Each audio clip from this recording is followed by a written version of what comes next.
Fala galera ligada no Pautas e Táticas, vocês estão bolados? Tá todo mundo de boa aí com essa terceira rodada, né, da fase de grupos da Copa do Mundo. O Brasil infelizmente foi derrotado por Camarões, 1-0 na rodada final. Tinha uma gordurinha pra queimar, né, mesmo que tenha acabado nossa invencibilidade, nosso 100% de aproveitamento, nossa situação de não ter tomado gols, né, ainda na Copa, ter uma defesa perfeita, mas ainda não é terra arrasada, né, e a gente espera nem que seja, não pode ser esse o clima pro mata-mata só porque perdeu uma partida em que nós podíamos, entre aspas, perder, e por isso fizemos muitos testes nesse jogo.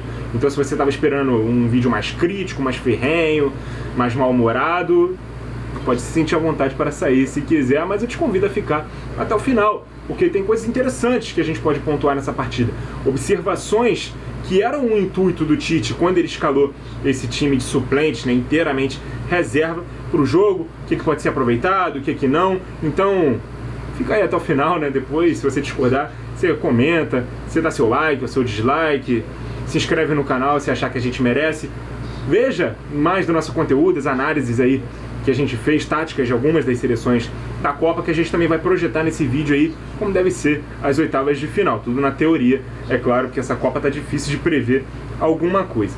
Primeiro, foi um jogo em que o Brasil estava numa situação de tabela confortável para fazer teste, né? Não quer dizer que todos os testes vão ser bem sucedidos e que o Brasil vai ganhar com conforto o adversário, porque o adversário é muito fraco.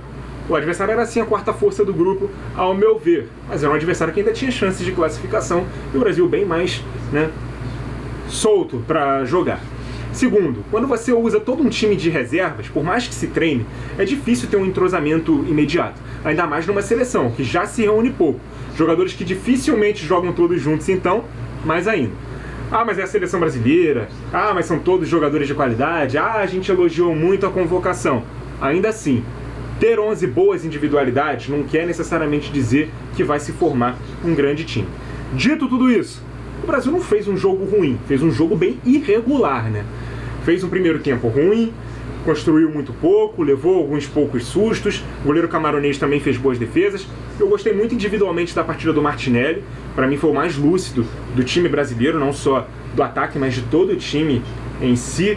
No segundo tempo, o volume de jogo do Brasil até cresceu, né? Mas a gente perdeu o Alex Telles lesionado, e aí tá uma outra vantagem em ter jogado com reservas, não expor os titulares a mais riscos de lesão sem necessidade. Vale lembrar que perdemos 3 jogadores, né, nos 2 primeiros jogos, e agora perdemos o lateral esquerdo reserva, depois de ter perdido o titular. No jogo em si, quem entrou foi o Marquinhos, né, no lugar dele. Aqui eu lembrei imediatamente da minha cobrança por um zagueiro canhoto no elenco. Seria muito útil numa situação como essa. E não temos. O jeito é torcer para o Alexandre ter condições de jogar as oitavas de final.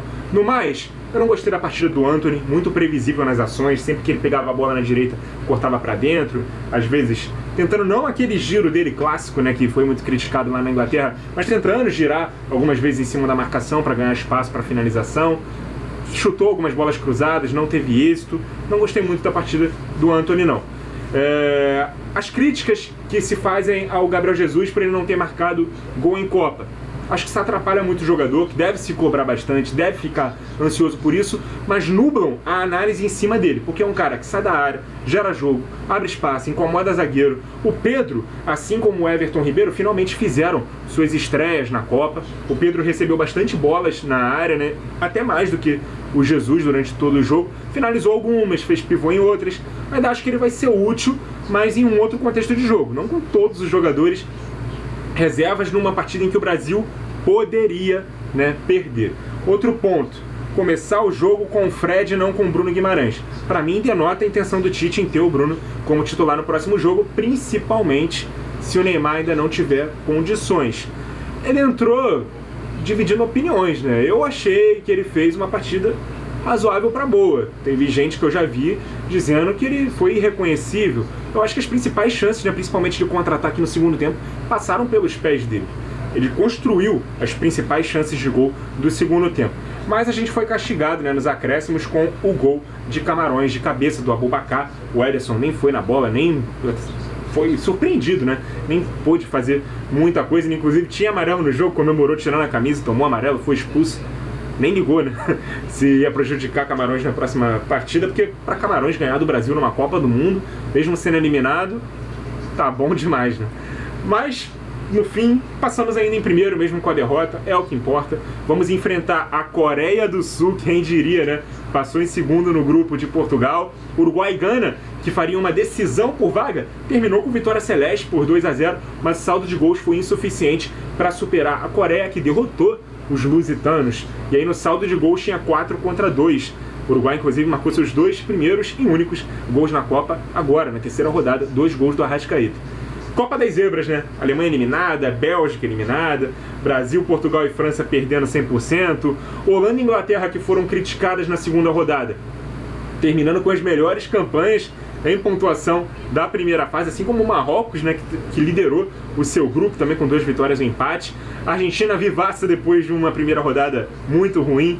Espanha estreando com 7-0 e passando em segundo no grupo do Japão.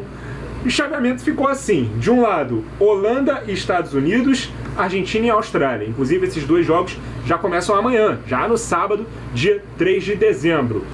Mais abaixo, no mesmo lado do chaveamento, Japão e Croácia, Brasil e Coreia do Sul. Olha só, Brasil, se passar da Coreia do Sul, vai enfrentar Japão ou Croácia. Escapou de uma Bélgica, escapou de uma Alemanha, que foram eliminadas, escapou de uma Espanha, que foi pro outro lado da chave, passando em segundo. E esse outro lado, para mim, tá mais pesado, né? A maioria dos europeus está nesse lado. Inglaterra e Senegal, bom jogo. França e Polônia, deve ser um ataque contra a defesa. Marrocos e Espanha, olha, muita chance de dar zebra nesse jogo. Portugal e Suíça vai ser o outro confronto. A gente escapou também de Portugal, né? Se a gente passasse em segundo, Suíça venceu o jogo por 3-2 da Sérvia na última rodada. Mais um gol, Brasil ia para segundo, ia ser jogado pro lado mais pesado da chave e contra Portugal, já nas oitavas de final. Meus palpites, não que queira dizer muita coisa, né? Holanda e Argentina, Croácia e Brasil, Inglaterra e França, Espanha e Portugal. Pelo menos esses são os favoritos, se nada de muito mais surpreendente acontecer. Mas qual é a chance, né, de eu acertar os 8 classificados? Quase nenhuma, né? Provavelmente alguma zebra aqui deve rolar, alguma gigante deve cair, né, alguma surpresa. Eu acho que a principal candidata a surpresa aqui é Marrocos contra a Espanha. Acho que o estilo de jogo casa muito. Espanha deixa muitos espaços na defesa, muitas vezes não tem uma eficiência tão grande no ataque. Esse jogo eu acho que é o que mais pode dar zebra, além de Senegal e Inglaterra, né? Inglaterra, se não fizer besteira, se classifica, mas eu acho que é um jogo também muito parelho, beleza? Quais são os seus palpites? Deixa aqui nos comentários. Muito obrigado a você que acompanhou o vídeo até aqui. Continue ligado no Pautas e Táticas. E até a próxima!